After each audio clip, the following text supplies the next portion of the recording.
আসসালামু আলাইকুম। তো আজকে আমি আপনাদেরকে দেখাবো কিভাবে আপনি আপনার কম্পিউটারে আরডুইনো আইটা ইনস্টল করতে পারবেন। অর্থাৎ আরডুইনো প্রোগ্রামিং করার জন্য যে সফটওয়্যারটি ব্যবহার করা হয়, আরডুইনো আইডিই। তো সেই সফটওয়্যারটি কিভাবে আপনি আপনার কম্পিউটারে ইনস্টল করবেন এবং ড্রাইভার সেট আপ করবেন। তো আজকে পুরো ভিডিওতে তাই দেখানোর চেষ্টা করব। তো আপনারা আমার এখানে দেখতে পাচ্ছেন আরডুইনো প্রোগ্রামিংয়ের জন্য আমি যে সফটওয়্যারটি ইউজ করছি, এটি হচ্ছে মূলত একটি লেটেস্ট ভার্সন। তো আপনারা যদি নতুন হয়ে থাকেন আরডুইনো জগতে, তাহলে আপনারা এই সফটওয়্যারটি ইউজ না করাই ভালো হবে আপনাদের জন্য। আপনারা একটু ওল্ড ভার্সন ইউজ করবেন, যেটা আমি আপনাকে এখন ডাউনলোড করে দেখাবো।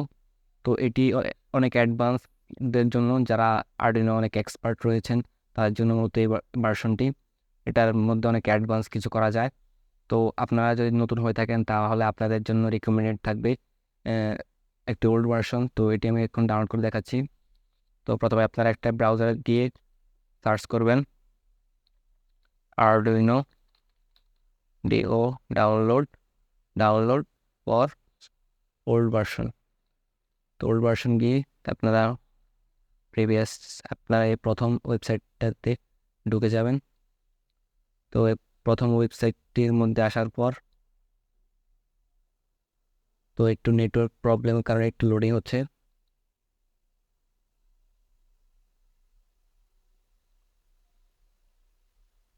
তো ওল্ড ভার্সনটা ইউজ করার সুবিধা হচ্ছে মূলত এটি একটু সহজ, এটি ইউজ করার সহজ।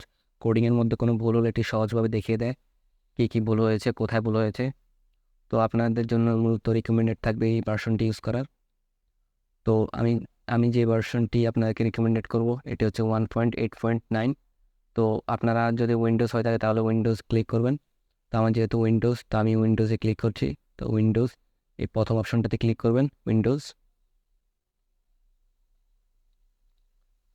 তো নেটওয়ার্ক প্রবলেমের জন্য লোডিং হচ্ছে।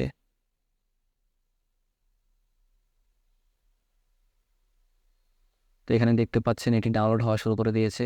আরডিনো 1.8.9 উইন্ডোজ যে ফাইলটি ডাউনলোড হচ্ছে। তো আমার যেহেতু ফাইলটি অলরেডি ডাউনলোড রয়েছে, তো আমি আর ডাউনলোড করে দেখাচ্ছি না। তো আমি এটি কেটে দিয়েছি। তো এবার আমি ডাইরেক্ট ফাইলে চলে যাচ্ছি। ফাইলে যাওয়ার পর আপনারা দেখতে পাচ্ছেন আমার এই ফাইলটি অলরেডি ডাউনলোড রয়েছে, জিপ ফাইল। তো এই জিপ ফাইলটাকে প্রথমে আনজিপ করতে হবে। তো আনজিপ করছি প্রথমে, এক্সট্রাক্ট হেয়ার। তো এখানে আনজিপ করার পর আপনারা দেখতে পাচ্ছেন আইডিটা চলে এসেছে। এটি হচ্ছে মূলত সেই সফটওয়্যারটি। এই সফটওয়্যারটি দিয়ে মূলত আমরা প্রোগ্রামিং শুরু করব। তো আমি এখন সফটওয়্যারটির মধ্যে ঢুকছি। তো আপনারা দেখতে পাচ্ছেন এখানে কিছু কোড রয়েছে। তো আমি এগুলো আগে কোডিং করেছি, যার কারণে এগুলো দেখাচ্ছে। তো আপনারা যখন নতুন আইডিটার মধ্যে ঢুকবেন তা আপনাকে এগুলো দেখাবে না। তো এটি হচ্ছে মূলত আইডিটি। এগুলোর কীভাবে কী কাজ করে এগুলো আমি পরবর্তীতে আপনাদেরকে স্টেপ বাই স্টেপ দেখিয়ে দেবো। আজকে শুধু দেখাচ্ছি আপনাদেরকে কীভাবে আইডিটা ইনস্টল করতে হয়। তো আইডিটা ইনস্টল করার পর আপনাকে আগে কম্পিউটারের সাথে আরডিনো বোর্ডটার কানেক্ট করে নিতে হবে। অর্থাৎ আপনার আরডিনো বোর্ডটির সাথে কম্পিউটারে একটি যোগাযোগ তৈরি করে দিতে হবে, যাতে সে বুঝতে পারে যে কানেক্ট আরডিনোটা তার সাথে কানেক্ট রয়েছে। তো তার জন্য আপনাকে প্রথমত দিস পিসির উপর রাইট বাটন ক্লিক করতে হবে, শো প্রপার্টিজে ক্লিক করতে হবে। তারপর এখানে আপনাকে ডিভাইস ম্যানেজারে চলে যেতে হবে। এখানে ডিভাইস ম্যানেজারে চলে যাওয়ার পর আপনারা এখানে তারপরে আপনাদেরকে একটি সরি আপনাদেরকে আরডিনোর বোর্ডটা কানেক্ট করতে হবে আপনার কম্পিউটারের সাথে। তো আমি কানেক্ট করছি। তো আপনারা একটা আওয়াজ শুনতে পেয়েছেন। এখন এখানে দেখতে পাচ্ছেন নতুন একটা অপশন যোগ হয়েছে, পোর্টস কম ল্যাপটপ, এলপিটি অর্থাৎ ল্যাপটপের সাথে। তো তারপরে আমি এখানে রাইট বাটন ক্লিক করছি। তো এখানে দেখতে পাচ্ছেন কম থ্রির সাথে পোর্টটি কানেক্ট হয়েছে। তো আপনারা যখন নতুন বোর্ডটির সাথে কম্পিউটার কানেক্ট করবেন তখন এই জিনিসটা আসবে না, তখন আসবে আপডেট, মানে ড্রাইভারটা ইনস্টল করতে হবে। তো রাইট বাটন ক্লিক করে আপনারা ড্রাইভারটি ইনস্টল করে নেবেন, আপডেট ড্রাইভার। তো যেহেতু আমার ড্রাইভারটি ইনস্টল রয়েছে তা আমি ড্রাইভারটি ইনস্টল করছি না। তো দেখিয়ে দিই আপনাকে কীভাবে ড্রাইভারটি ইনস্টল করবেন। আপডেট ড্রাইভারের উপর ক্লিক করবেন। তারপর এখানে browse my computer for drivers, এটাতে ক্লিক করে ব্রাউজে ক্লিক করবেন। তারপর এখানে ড্রাইভার একটা অপশন আসবে, এখানে দেখতে পাচ্ছেন ড্রাইভারের অপশন ক্লিক করে ওকে দিয়ে তারপরে নেক্সট দিয়ে আপনারা ড্রাইভারটা ইনস্টল করে ফেলবেন।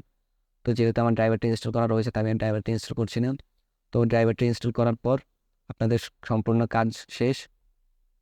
তারপর আপনারা এবার সরি এবার আপনারা আপনার আর্ডিনো দিয়ে বিভিন্ন ধরনের প্রোগ্রামিং করতে পারবেন। দেখতে পেয়েছেন আমাদের সম্পূর্ণ কাজ কমপ্লিট হয়ে গেছে। এবার আমরা যে কোনো ধরনের প্রোগ্রামিং করতে পারবো। প্রোগ্রামিং করে তারপরে প্রোগ্রামিং করে তারপরে আর্ডিনো বোর্ডের মধ্যে আপলোড করতে পারবো। তো এটি ছিল মূলত আজকের ভিডিওটি। আর এরকম নিত্য নতুন ইলেকট্রনিক্স এবং রোবোটিক্স আর্ডিনো সম্পর্কিত ভিডিও পেতে চাইলে আমাদের চ্যানেলটি সাবস্ক্রাইব করে রাখবেন। তো আজকের জন্য এটুকুই। সবাই ভালো থাকবেন, সুস্থ থাকবেন। আল্লাহ হাফেজ।